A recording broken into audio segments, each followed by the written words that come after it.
Now, before creating the windows in the first floor, I want to talk about the visual styles and detail levels.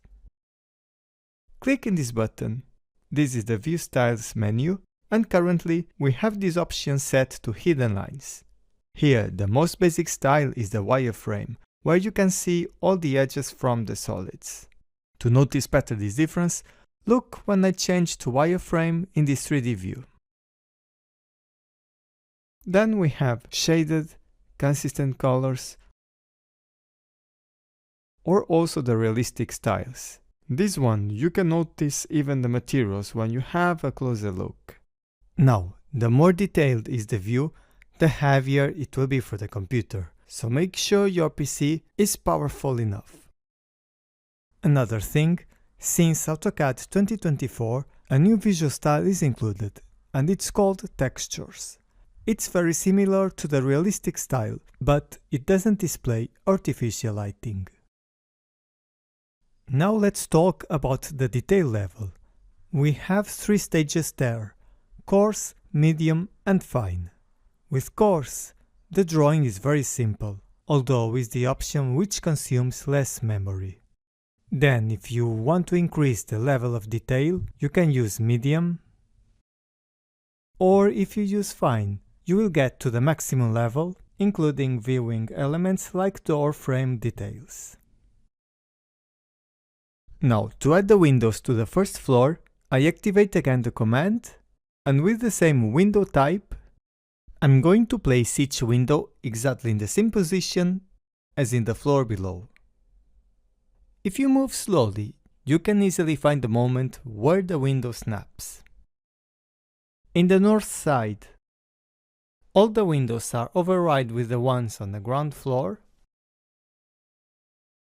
and then I need another one here. Then there are 2 places where I need a different type. I'm going to switch this to 910 by 910.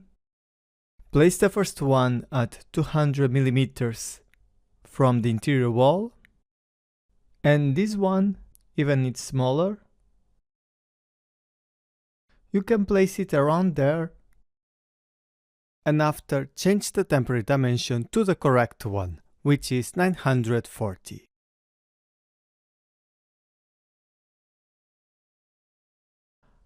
Finally, there was another window remaining here, in this room, which will be a bathroom, and place it exactly in the middle, when both distances show the same value.